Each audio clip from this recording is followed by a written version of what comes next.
Auto rickshaw चलाने वाला इतिहास नहीं जानता। सुहेलदेव की बात करते हैं, अगर ये इनको सुहेलदेव का इतिहास मालूम है जिसके नाम पर ये रोटी खा रहे हैं राजभर समाज को बेवकूफ़ बना करके।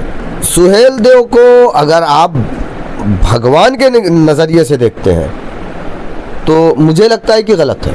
ओम प्रकाश राजभर ने तो पार्टी का नाम ही सुहेलदेव भारतीय समाज पार्टी रखा है। तो इनको राजभरों को बेवकूफ़ बनाना है। हमारे दरमियान में अखिलेश यादव के ये मुखबिर भी थे उस वक्त। ये एक बहुत ही एक तरीके से शातिर पॉलिटिशियन है। अगर अखिलेश यादव ने गठबंधन ना किया होता तो जहूराबाद से ये चुनाव हार जाते, खुद अपना चुनाव नहीं जीतते। ओम प्रकाश राजभर ने मुझे ही नहीं धोखा दिया, ओम प्रकाश राजभर ने 11 पार्टियों को धोखा दिया। गाली बका उन्होंने आपको। हाँ, कोई बात नहीं है, ये उनका संस्कार है। ये लोग संविधान को नहीं मानते हैं क्योंकि इन लोगों ने बाबा साहेब के संविधान को पढ़ा ही नहीं है।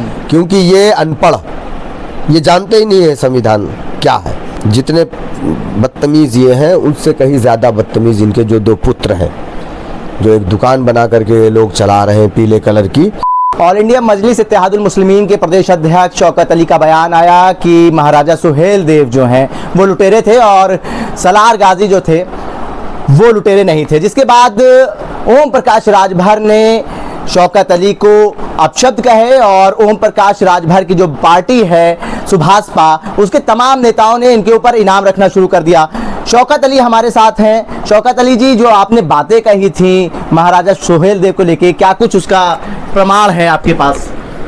देखिए, पहली बात तो ये है कि ऑटो रिक्शा चलाने वाला इतिहास नहीं जानता। उन्होंने, मैंने देखा कि एक चैनल पर उन्होंने मुझे पागल कहा, जाहिल कहा। मैं आपके माध्यम से उनको ये बता देना चाहता हूँ कि जब मैं ग्रेजुएशन कर रहा था ना तो उसमें मेरा सब्जेक्ट इतिहास था। सुहेलदेव की बात करते हैं, अगर ये इनको सुहेलदेव का इतिहास मालूम है जिसके नाम पर ये रोटी खा रहे हैं राजभर समाज को बेवकूफ़ बना करके।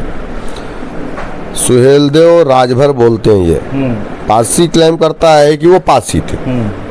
किसी वक्त में जैनियों ने कहा था कि वो जैन थे। पहले ये लोग मिलकर के आपस में ये तय कर लें कि वाकई में सुहेलदेव क्या थे।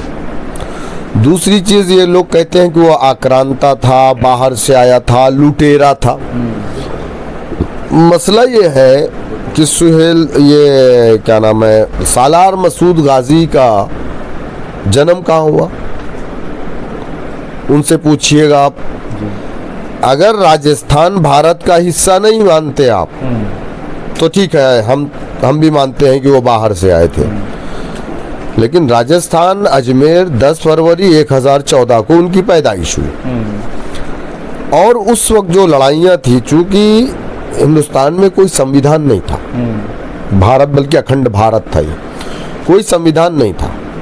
हर इलाके का एक राजा होता था, उसकी सेना होती थी, उसका झंडा होता था, हर किसी का उसके अपने इलाके होते थे।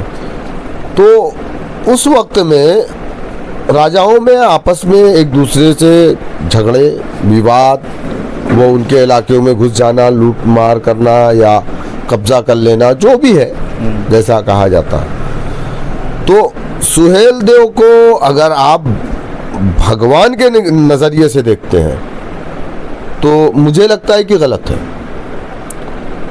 वो भी वैसे ही थे जिस तरीके से और भी लोग थे। ओम प्रकाश राजभर ने तो पार्टी का नाम ही सुहेलदेव भारतीय समाज पार्टी रखा है। तो इनको राजभरों को बेवकूफ़ बनाना है। अब वो बेचारा समाज इनके ट्रैप में फंस गया। उत्तर प्रदेश में 4% है और इनको बूस्ट कर दिया अखिलेश यादव ने। 4% यादव को, चूंकि हमारी दुश्मनी में, सियासी दुश्मनी में अखिलेश यादव यहाँ तक चले गए, वो हमारे साथ थे। ओम प्रकाश राजभर, आपके शिवपाल जी, हम लोग सब लोग एक साथ बैठे थे, वहाँ से उठ करके गए इन्होंने। अब ये चूंकि हमारे दरमियान में अखिलेश यादव के ये मुखबिर भी थे उस वक्त, बड़ा आरोप लगा रहे हैं ओम प्रकाश राजभर के ऊपर। भागीदारी संकल्प मोर्चा के ये कन्वीनर थे जी, संयोजक थे जी। लेकिन ये अखिलेश यादव से हर तीसरे दिन मिलते थे, ये बात उन्होंने खुद कबूल किया जी। और लास्ट बार जब ये अखिलेश यादव से मिलने गए तो उस वक्त चूंकि हम लोगों ने ये फैसला कर लिया था, ओवैसी साहब थे, शिवपाल जी थे, मैं भी बैठा हुआ था उस मीटिंग में, ओम प्रकाश राजभर भी थे और संभवतः चंद्रशेखर भी थे।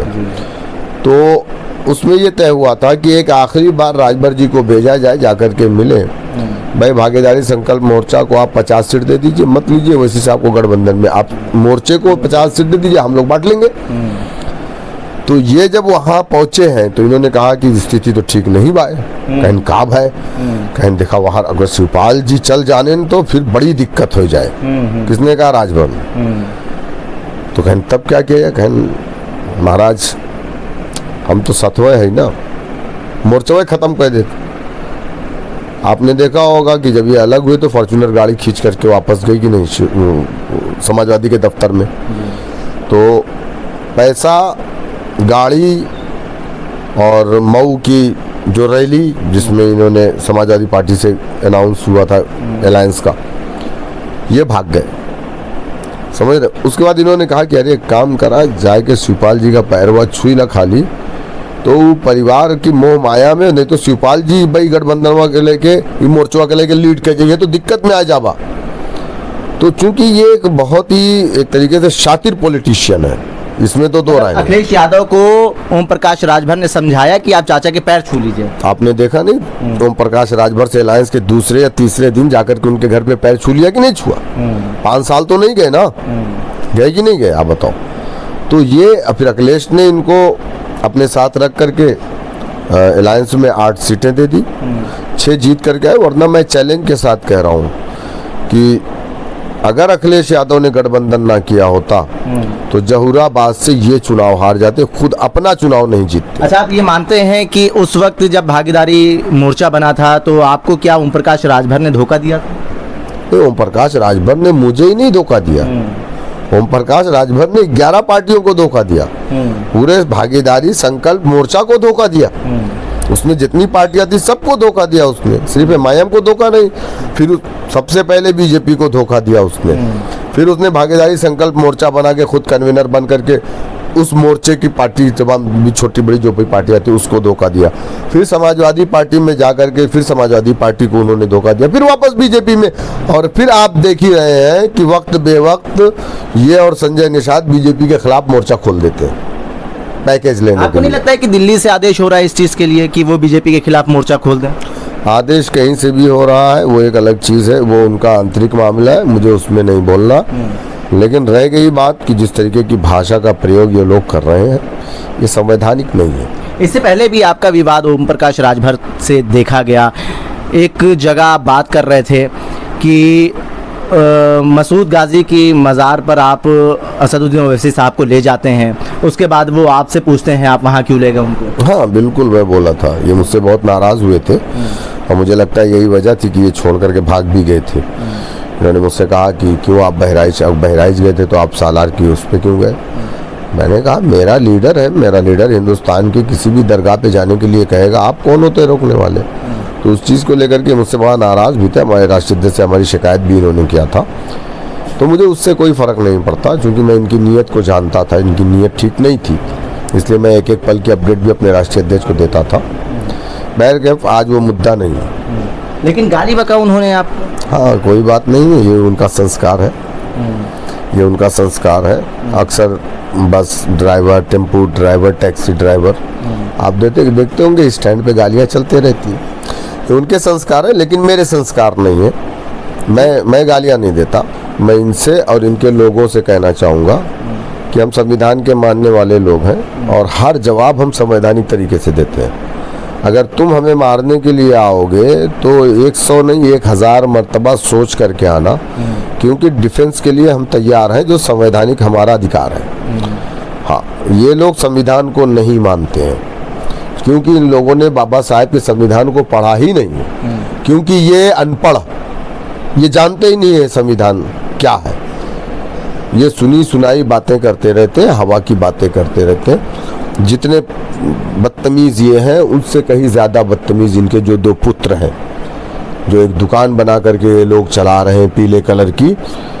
और अभी एक बीजेपी के पूर्व सांसद ने कहा था कि ओम प्रकाश राजभर उसके बेटे बदतमीज हैं, इनको एनडीए गठबंधन से निकाल के बाहर करना चाहिए। ये मैं नहीं कह रहा हूँ, बीजेपी के लोगों ने ये बात कही। तो ठीक है, इनकी भाषा शैली आप देखिए। ये आज मंत्री हैं, कल मंत्री नहीं रहेंगे। ओम प्रकाश राजभर को शौकत भाई कह रहे हैं अनपढ़ है, हिस्ट्री नहीं पढ़ी, संविधान नहीं पढ़ा, लेकिन भारतीय जनता पार्टी ने उनको अल्पसंख्यक कल्याण मंत्री बनाया है। नहीं, भारतीय जनता पार्टी अब उसको क्या बना रही, क्या नहीं बना रही है, क्यों बना रही है, क्या मजबूरी है, वो मुझे नहीं मालूम। वो उनका आंतरिक मामला है। आपको धमकी भरे फोन भी आ रहे होंगे? बहुत है, बहुत आ रहे हैं, बहुत सारे अननोन नंबर तो मैं उठा नहीं रहा हूँ। कल तो एक फ़ोन आया, उस पर ये कहा गया कि मैं चीफ मिनिस्टर का पीए बात कर रहा हूँ, मुख्यमंत्री का पीए। क्या बोला उन्होंने? उन्होंने कहा सुधर जाओ, दब करके रहो। मैंने कहा क्या बोले, फिर से बोलिए। बोले पाकिस्तान जैसे हालात बना देंगे। मैंने कहा फिर से बोलो ना यार, मैं तुम्हारी बात समझा नहीं, तुम बोलना क्या चाहते हो। बोले मैं मुख्यमंत्री का पर्सनल असिस्टेंट बोल रहा हूँ। मैंने कहा क्या नाम है आपका? बोले पीयूष राय। समझ जाओ, समझदार हो, मेरी बात को समझ जाओ, वरना ठीक नहीं होगा। फ़ोन काट दिया, वरना मुझे भी जवाब देने आता है। मुख्यमंत्री हो या मुख्यमंत्री का पीए हो, कोई संविधान से बड़ा नहीं है, कोई कानून के ऊपर नहीं है। डर है आपके अंदर इन चीज़ों को लेकर? काहे का डर? डर होता तो यहाँ बैठा रहता, लखनऊ में बैठा रहता। कल मैं आजमगढ़ में था। किस बात का डर? अरे ठीक है, तुमने हमारे ऊपर एफआईआर कराया है, हम जाकर के उसका जवाब देंगे। और रही बात मारने मराने की बात, जिसकी मौत आ जाएगी उसको कौन बचा पाएगा? और मौत एक बार आती है, बार बार नहीं आती है। इस मामले को लेके आपने बैरिस्टर असदुद्दीन ओवैसी से कुछ बात करी?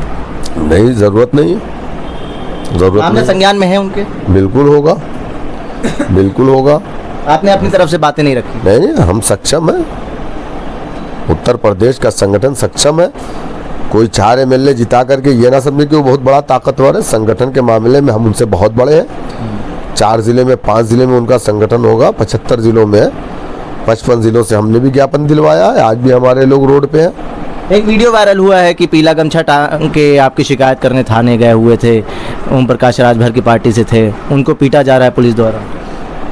अब वो तो भाई, अब वो आप लोगों ने देखा, मैंने भी देखा, वो अखिलेश यादव ने भी तो उसको डाला है। हाँ, अब तो ये कहते थे पीला गमछा डाल करके जाओ, तेरे को पीले गमछे में मैं नजर आऊंगा, पुलिस वाले को या दरोगा को। कप्तान की हिम्मत नहीं, डीजी की हिम्मत नहीं, आईजी डीआईजी की हिम्मत नहीं। अब वो जाकर के महिला कांस्टेबल से उसने छेड़खानी की, बैट टच किया तो लात जूते खाया।